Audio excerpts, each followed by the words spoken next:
Assalamualaikum warahmatullahi wabarakatuh. Halo semuanya, sebelumnya perkenalkan nama saya Resti Faujiah dari Program Studi Pendidikan Agama Islam Universitas Garut semester 6. Pada kesempatan kali ini, saya akan membawakan sebuah materi pada mata pelajaran Al-Quran Hadis mengenai ciri-ciri orang munafik. Baik, ada beberapa materi yang akan kita bahas mengenai ciri-ciri orang munafik. Poin pertama yaitu pengertian dan hadis mengenai ciri-ciri orang munafik.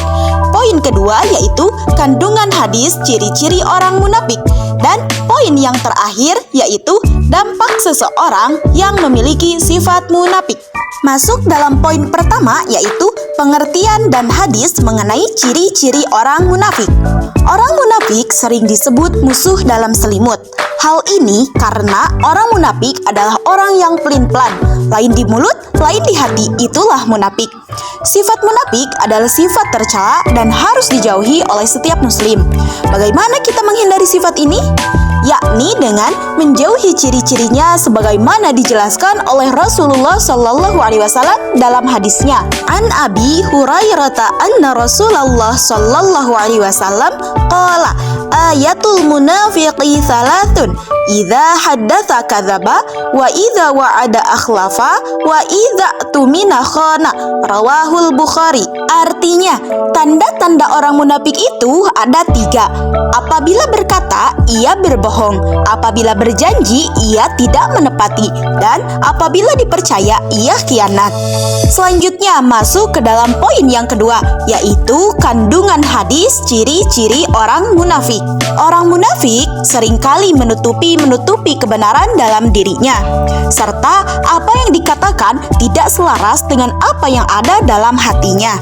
Perbuatan munafik termasuk perbuatan yang dibenci oleh Allah Subhanahu wa Ta'ala yang harus kita jauhi. Oke, dalam hadis tersebut, pertama, orang munafik dalam perkataannya sering berdusta. Kita perhatikan video berikut. Tolong aku bro. Kamu kenapa? Kamu di mana? Aku mengalami kecelakaan parah. Sekarang aku terbaring sendirian di jalan. Tolong aku bro. Oke, aku kesana sekarang, bertahanlah. Semoga tidak terjadi apa-apa ya Allah. Di mana dia? Tidak ada apa-apa di sini. Kamu tidak apa-apa kawan. Syukurlah kamu baik-baik saja. Aku nggak apa-apa. Video tersebut merupakan contoh dari orang yang berdusta atau berbohong. Kita harus berhati-hati apabila menerima berita atau kabar dari orang yang memiliki sifat munafik. Kedua, orang munafik sering tidak menepati janjinya. Kita perhatikan video berikut. Oh, udah jam 3 sore. Aku kan ada janji sama Mas Jamal buat main di taman. Loh, kok Mas Jamal kan gak ada? Kan janjinya jam 3 sore. Yaudah, aku tunggu dulu. Hanya jam 3 sore kamu ada janjian sama si Ucil, main sama-sama di taman. Oh iya, aku lupa. Ini udah jam 4 sore lagi. Udah telat. Ya udah, aku mau nonton TV aja deh. Video tersebut merupakan contoh dari orang yang tidak menepati janjinya. Janji yang ia ucapkan hanya untuk mengelabui orang yang dijanjikan. Sifat seperti ini harus kita jauhi karena dapat merusak kepercayaan orang lain kepada kita. Apabila berjanji, sedapat mungkin kita penuhi. Dalam berjanji, kita diajarkan untuk mengatakan insya Allah. Maksudnya, jika Allah menghendaki. Ketiga, orang munafik apabila diberi kepercayaan, ia berkhianat. Kita perhatikan video berikut. Ini amplop tagihan ke orang bulan lalu. Tumben, udah lama. Hampir 1 jam belum pulang dari pasar. Ah, enak sekali. Kalau panas-panas gini makan es krim. Pak Supri, tunggu. Video tersebut merupakan contoh dari orang yang berkhianat atau tidak amanah. Khianat adalah sifat buruk yang dapat mengakibatkan orang lain celaka. Apabila kita diberi kepercayaan, kita harus menjaganya sebaik-baiknya.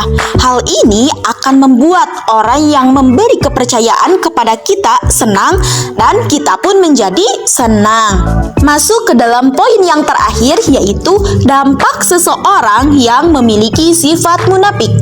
Pertama, bersikap ragu ragu-ragu dalam menentukan sikap karena mendua. Kedua, dijauhi orang karena ia sering merugikan orang lain. Ketiga, mendapat siksa Allah Subhanahu wa Ta'ala di neraka yang paling bawah. Oke, cukup sekian materi yang dapat saya sampaikan. Semoga bermanfaat dan dapat mengaplikasikannya dalam kehidupan. Sampai jumpa. Wassalamualaikum warahmatullahi wabarakatuh.